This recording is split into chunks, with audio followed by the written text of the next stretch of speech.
নমস্কার। স্বাস্থ্য সমৃদ্ধি চ্যানেলে আপনারা প্রতিদিন কিছু না কিছু নতুন জানতে পারেন। স্বাস্থ্য সমৃদ্ধি চ্যানেল বিগত প্রায় ১.৫ বছর ধরে তার প্রয়াস চালিয়ে যাচ্ছে যে সমাজে যা কেউ বলে না, সমাজে সবাই অসুস্থ হলে কী করে সুস্থ হব সেই সম্বন্ধে বহু কথা, বহু শিক্ষা, বহু বই পাওয়া যায়। কিন্তু কি করলে অসুস্থ হবই না, এই শিক্ষাটা আজকাল সমাজে হারাতে বসেছে। স্বাস্থ্য সমৃদ্ধি চ্যানেলের মাধ্যম দিয়ে আমি সুজয় চৌধুরী আপনাদের কিছুটা সেই হারানো জ্ঞান সম্বন্ধে আমার ব্যক্তিগত অভিমত এবং আমার ব্যক্তিগত জ্ঞান এবং ধারণা আপনাদের সঙ্গে শেয়ার করছি। আপনারা অনেকেই হয়তো পছন্দ করছেন, সাপোর্ট করছেন, স্বাস্থ্য সমৃদ্ধি চ্যানেলের সঙ্গে আছেন, তাই আপনাদের ইচ্ছাই আমাকে আরও এগিয়ে যেতে সাহায্য করছে। আজকে বলবো এমন একটা বিষয়, বলতে পারেন এই ১.৫ বছরের উপসংহার। আচ্ছা, জীবন অতিবাহিত করার তো আমার মনে হয় দুটো রাস্তা। আপনি কোন পথে হাঁটবেন বা হাঁটছেন। একটু বলতেই হয় যে আজকের সমাজে মানুষ যেন এক অদ্ভুত দৌড়ে নেমেছে, দৌড়াচ্ছে কিন্তু জানে না সে কোথায় যাচ্ছে। জীবন লম্বা হচ্ছে কিন্তু সুস্থতা কিন্তু ছোট হচ্ছে। আমরা কি এই প্রশ্নটা নিজেরা নিজেদেরকে কখনো করেছি?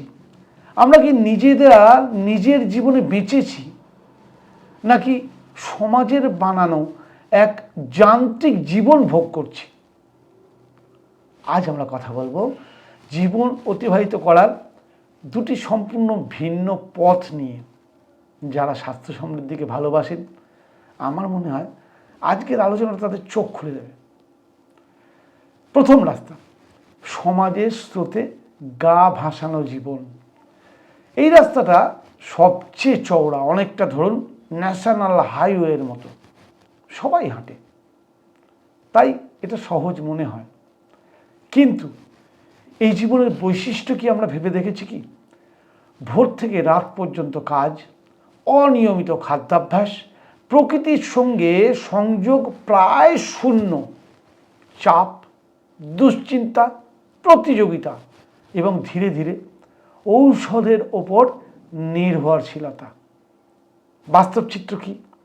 বাস্তব চিত্র হচ্ছে ৩০ থেকে ৪০ বছর বয়স হলেই আজকাল আমরা বলি এটা তো হবেই, সেটা হচ্ছে ব্লাড প্রেশার, ডায়াবেটিস, গ্যাস্ট্রিক, অনিদ্রা, এরপর একটার পর একটা ওষুধ, ঔষধের সঙ্গে তার পার্শ্ব প্রতিক্রিয়ায় নতুন নতুন রোগ। ফলাফল, জীবন আছে, জীবনের আনন্দ নেই।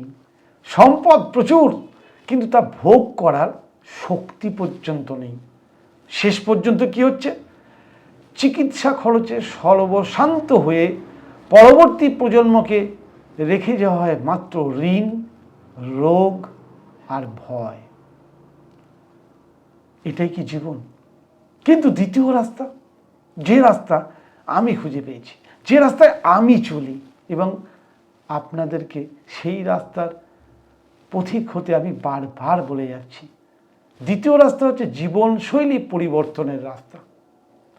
এই রাস্তাটা সরু, ভিড় নেই, কিন্তু এই পথেই আছে প্রকৃত শান্তি, যা আমরা খুঁজে বেড়াই। এই জীবনের ভিত্তি কি? প্রাকৃতিক নিয়ম মেনে চলা, অর্থাৎ প্রকৃতি যা যা আমাদের জন্য নিয়ম করে গেছেন সেগুলোকে মেনে চলা। সূর্যোদয় ও সূর্যাস্তের ছন্দে আমাদের জীবন কাটানো, সহজ স্বাভাবিক খাদ্য নেওয়া, পর্যাপ্ত বিশ্রাম, নিয়মিত শারীরিক চলাচল বলুন, কসরত বলুন, ব্যায়াম বলুন, যোগ বলুন, আনন্দ ফুর্তিতে খেলাধুলা বলুন, কিছু একটা করা, আর মানসিক প্রশান্তি। এর ফলে শরীরে কি ঘটে? শরীর নিজেই নিজেকে সারাতে শেখে, ইমিউন সিস্টেম শক্তিশালী হয়, ইনফ্লামেশন কমে, হরমোন ব্যালেন্স ফিরে আসে। ঔষধ নয়, জীবনশৈলী হয়ে ওঠে তখন আসল চিকিৎসা। বৈজ্ঞানিক দৃষ্টিকোণ থেকে আমি সংক্ষেপে বলি কিছু কথা, যে আধুনিক গবেষণা বলছে যে 90% দীর্ঘস্থায়ী রোগ বা ক্রনিক ডিজিজ যাকে আমরা বলি, তার মূল কারণ কিন্তু জীবনশৈলীর ভুল। 90%, এটা আমার কথা না, আধুনিক বিজ্ঞানের কথা। তাহলে আমরা 90% রোগ যদি আমরা জীবনশৈলীর ভুলে সৃষ্টি হয়, তাহলে সেই জীবনশৈলীটাই যদি পাল্টে দিই, 90% রোগ যদি জীবন থেকে চলে যায়, আর 10% রোগ আগেও ছিল, এখনও আছে, আগামী দিনেও থাকবে। তাহলে আমাদের জীবনশৈলীটা পাল্টানো কত দরকার। এই জীবনশৈলীর মধ্যে কি কি ভুল হয়? ভুল খাদ্য নেওয়া, কম ঘুম, অত্যাধিক স্ট্রেস শরীরের ক্রমাগত শরীরকে ধীরে ধীরে ক্ষতির দিকে ঠেলে দেয়। আবার সঠিক জীবনযাপন শরীরকে কিন্তু সেলফ হিলিং মেকানিজম সক্রিয় করে তোলে। একমাত্র যদি কেউ সুস্থ করতে পারে পৃথিবীতে, সেটা হচ্ছে আমার ভেতরে সেলফ হিলিং মেকানিজম। আর সেইটাকে যদি আমরা জাগিয়ে তুলতে পারি, অসম্ভবকেও সম্ভব করার ক্ষমতা রাখে এই শরীর। পৃথিবীতে কোনো শক্তি নেই।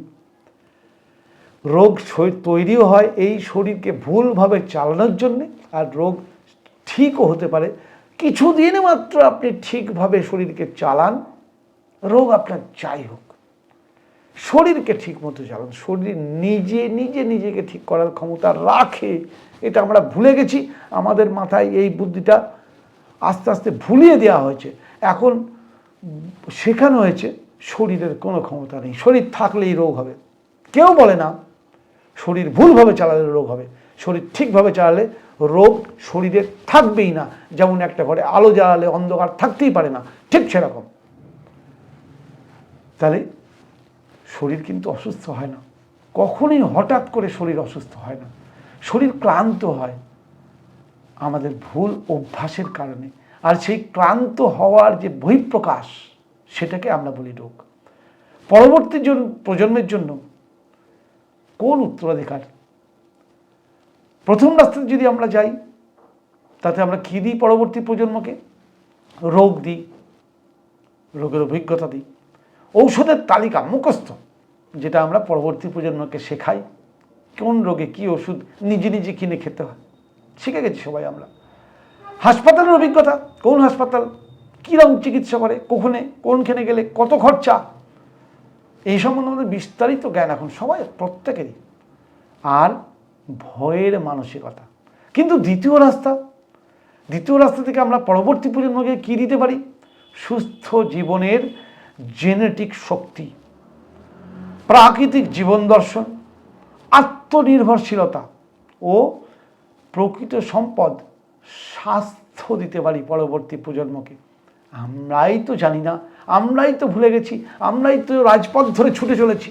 রাজপথে চলতে হবে, রাজপথে সবাই চলছে, আমিও চলছি, কিন্তু গলি পথ, প্রাকৃতিক পথ সরু হতে পারে, কাঁটা থাকতে পারে, কাদা থাকতে পারে, সেই পথই হচ্ছে প্রকৃত মুক্তির রাস্তা। আজকে আমার দর্শকদের প্রতি একটা প্রশ্ন, আজ আপনি নিজেকে প্রশ্ন করুন তো, আপনি কোন পথে হাঁটছেন? আমার জীবন আমি চালাচ্ছি, নাকি অন্য কেউ আমাকে টানছে? কোনটা? আজকে বলতেই হয়, জীবন মানে শুধু বেঁচে থাকা নয়, জীবন মানে সুস্থ থাকা, শান্ত থাকা, স্বাধীন থাকা। স্রোতের সঙ্গে ভেসে যাওয়া কখনোই উচিত না, এটা খুব সহজ কাজ, কিন্তু নিজের পথ তৈরি করে প্রকৃত রাস্তায় চলাটাই কিন্তু বুদ্ধিমত্তা। আপনার একটা ছোট্ট সিদ্ধান্ত, যেটা হচ্ছে জীবনশৈলী পরিবর্তন, ভবিষ্যৎ প্রজন্মের ভাগ্য বদলে দিতে পারে। আর আপনার ভুল সিদ্ধান্ত ভবিষ্যৎ প্রজন্মকে সর্বশান্ত এবং তাদের প্রজন্ম জীবনটাকে সংকুচিত করে দিতে পারে। আপনি নিশ্চয়ই চান আপনার পরবর্তী প্রজন্মের উন্নতি যদি চান, সবার আগে আপনি জীবনশৈলী পরিবর্তন করে দেখুন তার মধ্যে কি ক্ষমতা। যে কোনো রোগ আপনি যে চিকিৎসা করছেন করুন, আমি চিকিৎসা বিরোধী কথা বলছি না।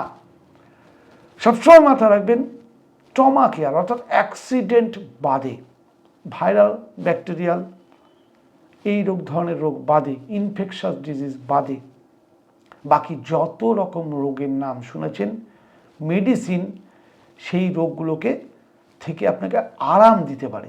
রোগ মুক্তি ওষুধের দ্বারা সম্ভব নয়। রোগ মুক্তি তখনই সম্ভব যে কারণে রোগ হয়েছে সেই কারণটা যদি আপনি জেনে সেই কারণটার সুইচ অফ করে দেন, তাহলেই ব্যাস। ততক্ষণ পর্যন্ত সাপোর্ট আপনাকে ওষুধ দিতে পারে, ওষুধ আপনাকে সাময়িক সাপোর্ট দেবে লাঠির মতো, কিন্তু লাঠি নিয়ে তো আর সারা জীবন চললে আপনি সুখী হবেন না, আপনাকে নিজের পায়ে চলতে হবে। যদি মনে হয় আমার এই কথাগুলো খুব দরকারি, ভিডিওটা শেয়ার করুন, কমেন্টে লিখুন আপনি দ্বিতীয় রাস্তা বেছে নিচ্ছেন। চ্যানেলটি সাবস্ক্রাইব করুন, কারণ স্বাস্থ্য কোনো বিলাসিতা নয়, এটা কিন্তু অধিকার। যদি আপনি বলেন যে এই ভিডিও ভালো লেগেছে, বেশি বেশি করে আত্মীয় স্বজন বন্ধু বান্ধবকে শুধু একবার ভিডিওটা দেখতে বলুন। আপনিই পারেন। আপনি বহুদিন তো ওষুধ খাচ্ছেন, কিন্তু ওষুধ খেয়েও সুস্থতা পাচ্ছেন না, উল্টে ওষুধের সাইড এফেক্টে আরও নতুন করে 10টা রোগ। আপনি শুধু জীবনশৈলী পাল্টান, কারণ আমাদের শরীর বানিয়েছে প্রাকৃতিক সিস্টেম, না বিজ্ঞান, না আধুনিক চিকিৎসা বিজ্ঞান, না আমাদের মা বাবারা। আমরা প্রকৃতির দ্বারা সৃষ্ট জীব। তাহলে প্রকৃতি সৃষ্ট জীব যখন আমরা, তাহলে প্রকৃতির নিয়ম না মানলে এই যন্ত্রটা চলবে কি? যদি সুস্থ হতে চান, আপনার কাছাকাছি যে কোনো প্রাকৃতিক চিকিৎসকের কাছে যান, লাইফস্টাইল শিখতে। এখানে কোনো পয়সা লাগে না, লাইফস্টাইল শিখতে হয় এবং নিজেকেই সেই লাইফস্টাইলে পরিবর্তন করতে হয়। যদি মনে করেন আমার সাহায্য দরকার, স্ক্রিনে নাম্বার চলছে, সেই নাম্বারে যোগাযোগ করে আমার সঙ্গে যোগাযোগ করতেই পারেন। তাহলে আজকে এই পর্যন্ত থাক। কেমন লাগলো জানাতে ভুলবেন না। নমস্কার।